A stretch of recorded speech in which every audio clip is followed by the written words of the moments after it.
Welcome to the PingPod, the Ping Pong podcast by PingSkills. I'm excited again to have Simon Gerardo back on the show. He's back from the Australian Open where he had some excellent results. We'll talk a little bit about that.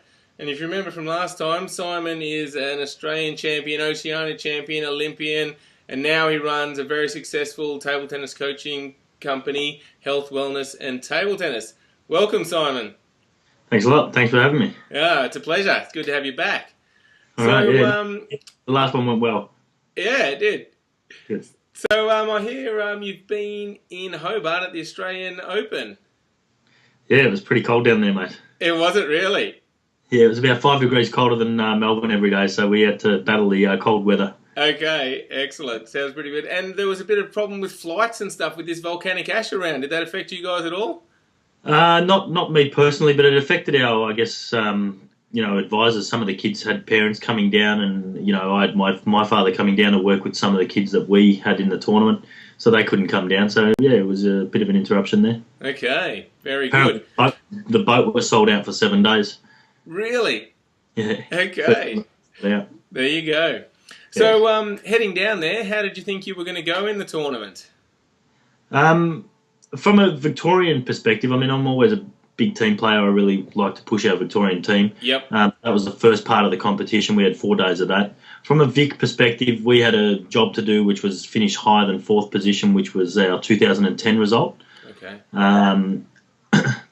From that perspective, I was confident would do better than 4th place. Yep.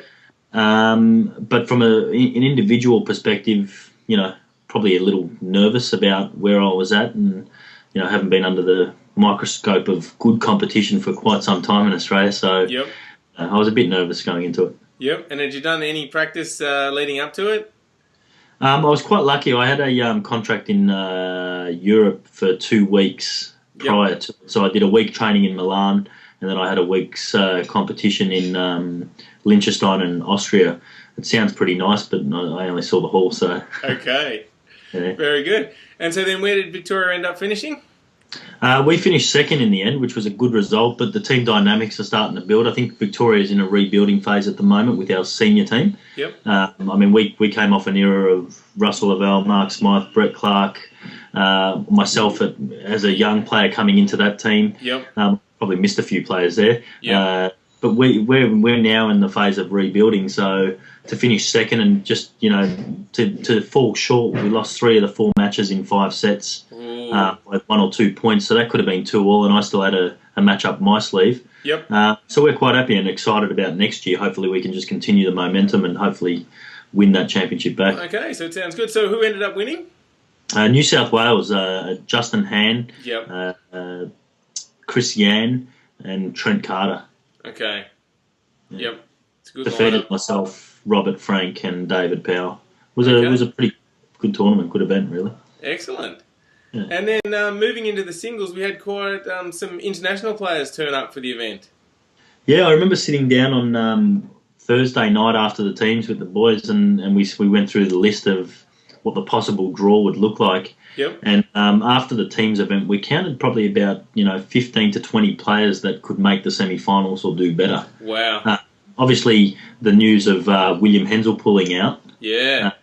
Who's a 4-time champion, 5-time champion, and it was a big boost for a lot of the players saying, "Hey, we've got a shot at winning this now. We can win this now that he's not playing."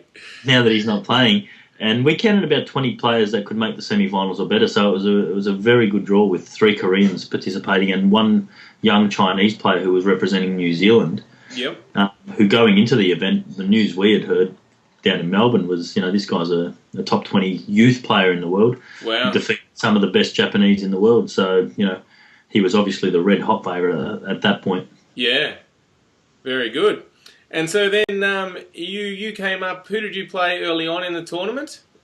Got through my groups comfortably, and then I had a Chilean player, a boy from Chile, Yep. In the round of 16, and that was probably my first little test of form. And yeah, I found that it was the going was tough, but I pulled through, and my experience really paid dividends there in that match. Yep. Which got me through 4-0. He just couldn't keep it tight.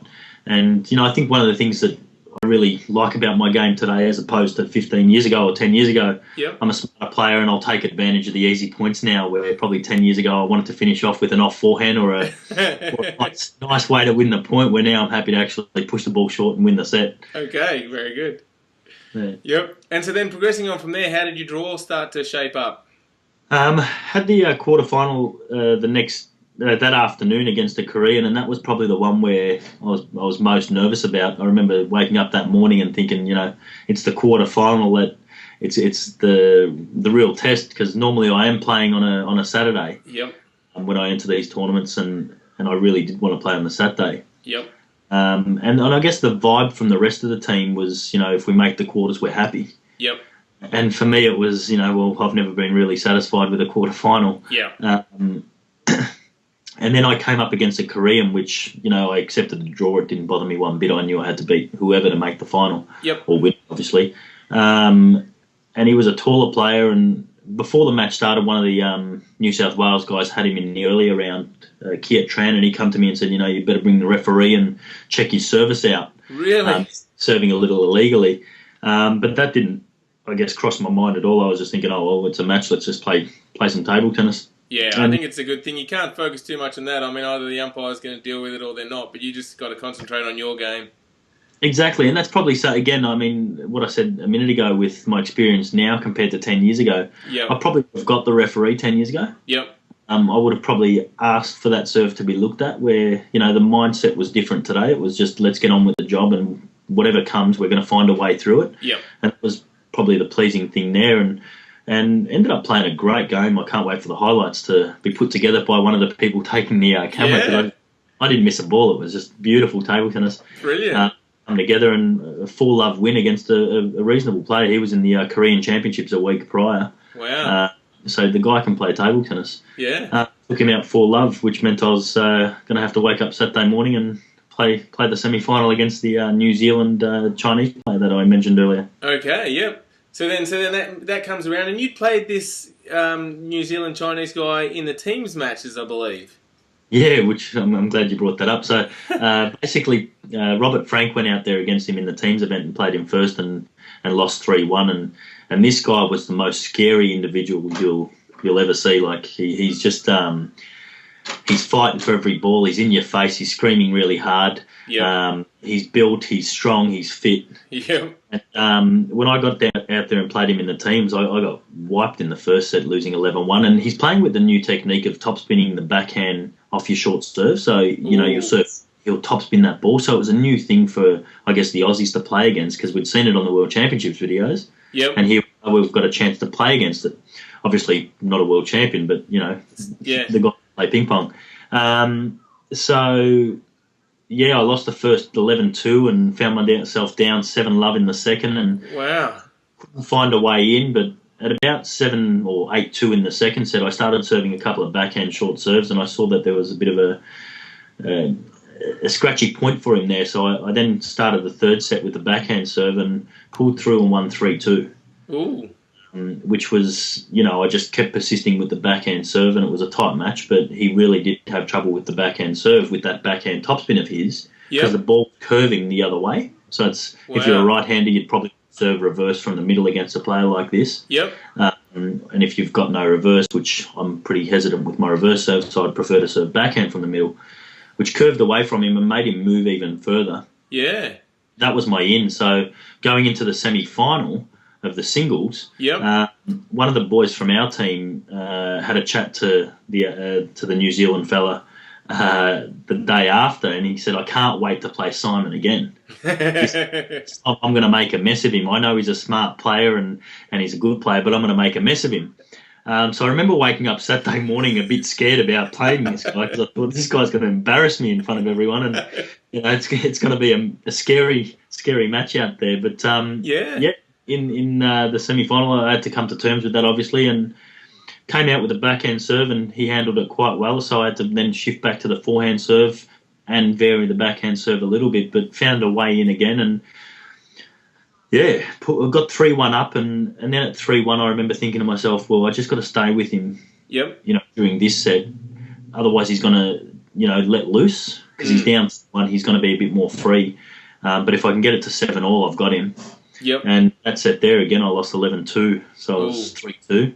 Yep. And then I had the same thought process again in the sixth, and again 11-3.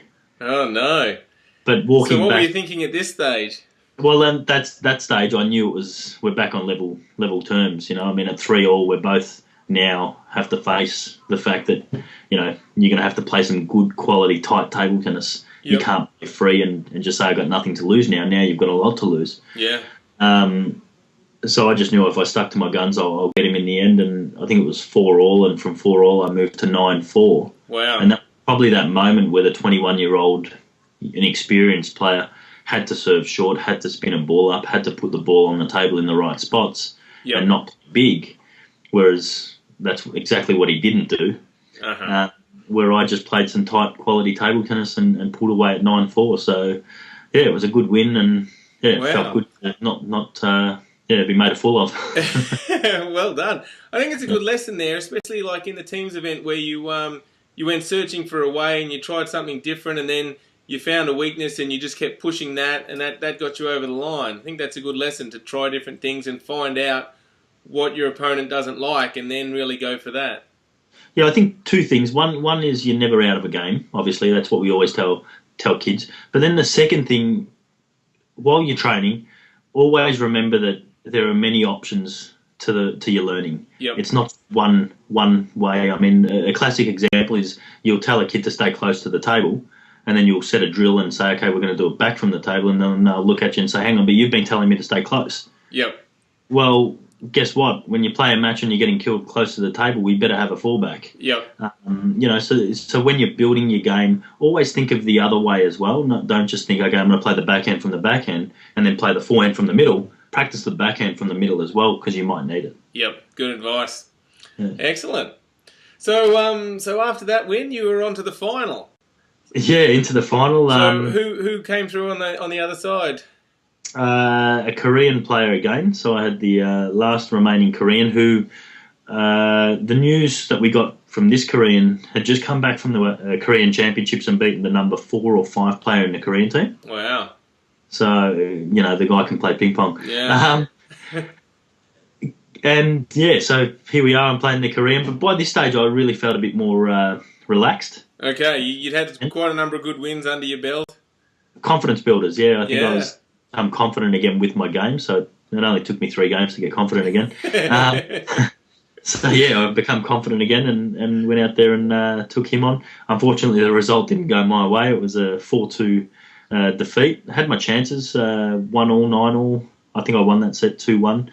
Similar things with him as the New Zealand player, just in the tight moments. I think the younger players they're a little looser. They don't play the tight table tennis, and I really felt that was my way in. Yep.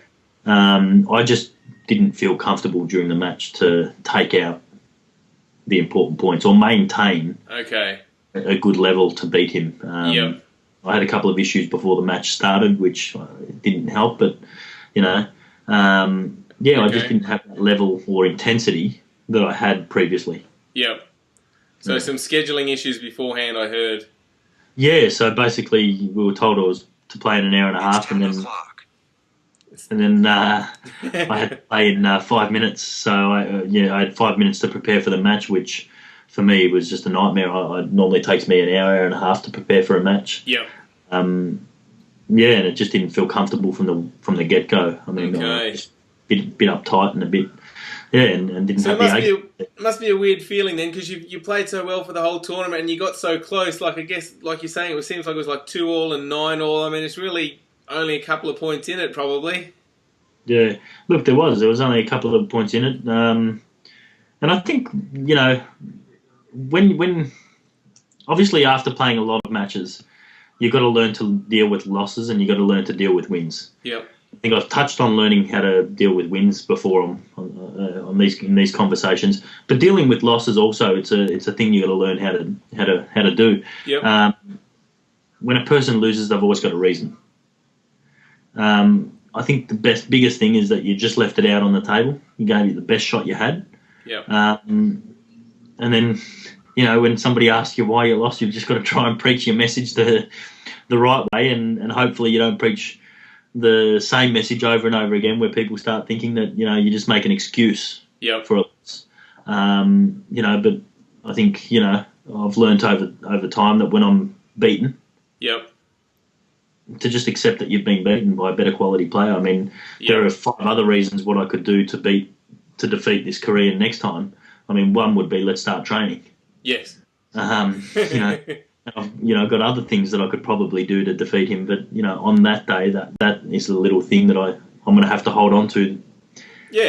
For the defeat. I think that's good advice. Just leave everything on the table. Just be happy that you've put in the best performance you could, and learn what that's what's in your control. Yeah, learn what that is to the player, whether it's focus, or whether it's playing as many forehands as you can, or serving as many short balls as you can. I mean, focusing on the little things that means putting it all on the table for you. Excellent. All right, well done on the tournament. So close, but so far. Yeah, exactly. There's always next year. Where is it? That's right.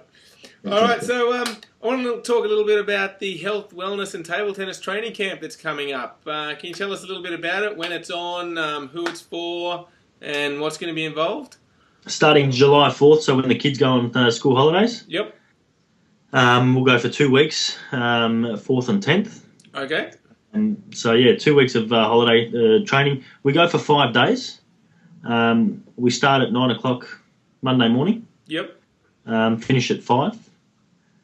And basically it's just an insight into, I guess, professional training for a week. What it would be like to train professionally in Australia, or overseas for that matter. We work the players according to level, obviously. I mean, we've got some 7-year-olds, kids as young as 7, all the way through to 18. Wow. Beginners all the way through to advanced, separated into their different groups. Okay. It's not for the faint-hearted. Yep. But it is an enjoyable week. We mix it up with different games and, different types of activities to keep it fun for the kids too. Okay, so it sounds like there's a few different levels there. If I'm a beginner coming along, well, what can I expect? What am I going to learn from the week? To have fun. The one thing is, for a young kid, you'll have a lot of fun. And then, obviously, we're professional table tennis coaches and trainers. Yep. So we've got an alternative objective, which is to teach you a forehand backhand, teach you footwork, teach you stability and all that. So by keeping it fun, we get our objectives, which are those things that we need. But the parents also get a win there, because the kid comes home and says, that was a great day, I want to go back again tomorrow. Yeah, brilliant. Yeah. Excellent, a lot of fun. Sounds good. So for beginners, what are some of the important things to learn from a table tennis perspective? Yep. From a table tennis perspective, we'll be working on balance, forehand, backhand, grip, the technique according to the player. We like to send all the kids home by the end of the week or the 2 weeks knowing how to feed multi-ball. Brilliant. So then that way they can train at home with their dad or their sister or their mum. Yep. So we always like to send kids home to do that. Service practice, just learning how to serve to start a drill off. Yep. Which is a hard thing for the kid. Some basic rules. And then also just giving the kids the exposure next to elite players who are representing Australia. Yeah. A taste of maybe that's what I would like to do next time. Yep. So it's just a bit, and basically each morning for 3 hours, the young kids get to mix in with the elite kids. Brilliant. Beginners mix in with the elite kids for 3 hours in a group environment, 3 kids per group, 2 elites, 1 beginner, to just inspire and obviously to have that ball coming back to the young player in a perfect way so they can tune the skills. Yeah, I think that's really brilliant, because when you see the elite players there next to you, you can say, hold on, that's just a person, if they can do it, why can't I? I mean, yeah, exactly. I think it is really inspiring. I think it's really good and encouraging for the kids to see that. Yeah, we've had a lot of success with it. I mean, all the way from our first camp where we had Australian champions, and we had brand new children back then who are now in the national team. And they've overcome some pretty big things. I mean, we had some kids who have lost about 30 kilos of weight. Wow. from the day they started a year later through training with us. So they must have been inspired somehow. Yeah. They found a passion for the sport and love, and now they're in the national team. So, it's the system's working for us. Excellent. So, this system's been going a couple of years now, is that right? Yeah, 2.5. So this would be our 2.5. Brilliant. Very good. So what have you learnt over that period about running these camps and... take it slow. Yep.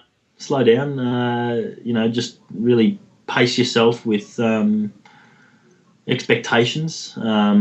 Patience, I guess, I've become a real patient person with the kids now. Very good. They've taught me that.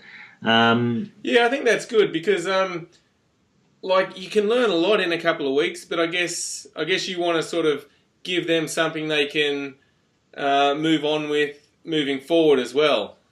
That's the main thing. It's a long-term program for us. We're not, we'd rather teach you the right technique, and the right technique doesn't just mean forehand and backhand. It's also a mentality. Yep. So we'd like to just install the right philosophy behind everything. Yep. And it all needs to make sense to a kid. If it doesn't make sense, well, then they're not going to really follow. So, the whole program needs to make sense. We've got goal setting during our camps every quarter, so the kids assess their goals and rate their goals, and then set their new goals. Yep. Sports nutritionists, some psychology for the elite players, the older players. Yep. We've had elite international coaches come over to share their experiences with kids. Yep. So it's just a matter of making sure your program all makes sense, and then just slowly, monitoring it and then adjusting it accordingly. Yep. Excellent. So what sort of number of kids and how many coaches are you expecting for these camps? Yeah, so we normally get anywhere between 20 to 30 kids for a camp. That's good. We shut it off at about 30. We've got 20 kids for sure signed up to our camp because they're the kids within our group who train, pretty much 3-4 times a week. Yep. And then we've got, each Saturday we run a training session for developing players, and we'll always have between 20 to 40 kids coming to the developing sessions. Yep. So from there's a pool of, say, 10 kids that'll come to the camp each day. Yep. The 2 weeks, because then we help the parents just spread the days through the 2 weeks. Okay. We find the 7-year-old kids, if they come for a whole week, it gets really tiring, where if they come Wednesday, Friday, it makes a bit more sense. Yep. A kid who's just starting out, we'll probably start them on a Tuesday, Thursday program, twice for the week for this camp, and then next camp, see how they're going after that. Yep. But I was just having a think about it. Probably for us, I'd just like to see more players from different clubs come along. Okay. Some places come along and have a hit with our kids. We had a great experience last holiday program where we had 6 Tasmanian children come over. Wow. And it was just a real good experience for them and us. Yeah. For the players, coaches, their parents, the Tasmanians' parents. So that was a really good experience. So I'd just urge any kid to just sign up, come over, have a hit. Run your own program, listen, learn, and then go back and train hard and, That sounds we'll good. again. Yeah, so anyone that's watching this and thinks, hey, that sounds like it's for me, how do they find out about this camp and where do they sign up? Tabletennis.net.au. Yep. Go to the Rego zone, so just click the camps. It'll take you through to the Rego zone and all the information's there. If you book online, you save money. If you give me a call, it's a bit more expensive. So just jump online. It's it's pretty easy. Brilliant.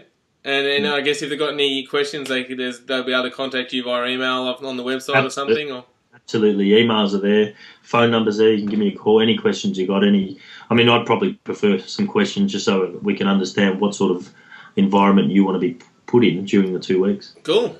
All right. So there you go. There's the Health, Wellness and Table Tennis Training Camp. When's it on again? The 4th of July. Brilliant. All right. So get on board. Sign up for that. And you'll have a lot of fun and you'll learn some great table tennis skills. Great. Excellent. All right, so one other thing that's happening very shortly is that this Wednesday is the Premier League final down at MSAC, Melbourne Sports and Aquatic Centre.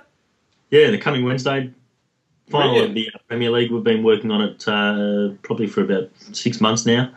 It's just an initiative from Table Tennis Victoria to, I guess, help grow the sport slowly.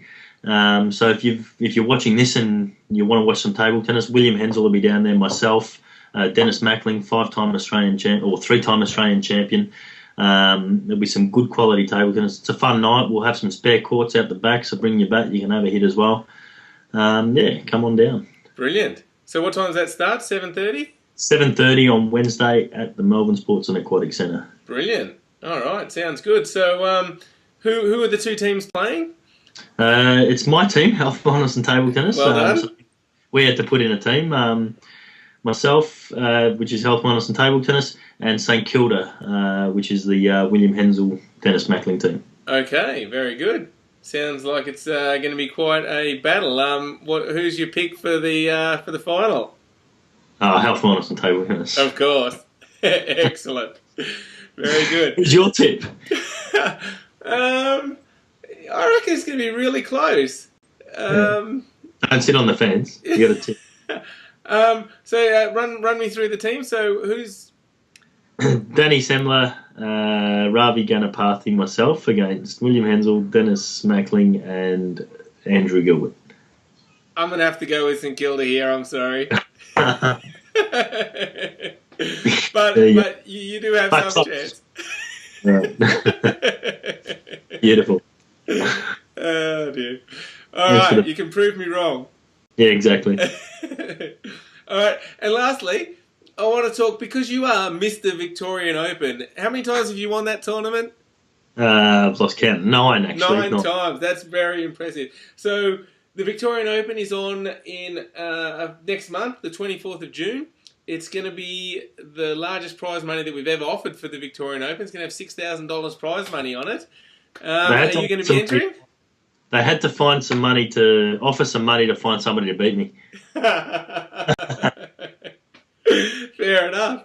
I don't think the Koreans are going to be here. It's a good tournament. No Koreans are here. It'll be a good tournament. Yeah, if you're interested in having a hit at an elite tournament, play alongside the best in the country. Go to the Table Tennis Victoria website. You can get an entry form. Fill it in. There's different events: level 6 events, level 8 events. I think. Yep. Double, singles. You might even be put up to play against myself. Indeed, yeah. It sounds like it's going to be a great day, and you'll get to watch a lot of great table tennis as well. So it's definitely worth coming along. Good. Excellent. All right. Well, good to chat. Thanks for coming on the show, and hopefully we can get you back on soon. Yeah, I'll win the big open. We'll come back on. Sounds good. All right. Thanks. Cheers. Thanks, Simon. See you, Jeff. Thanks.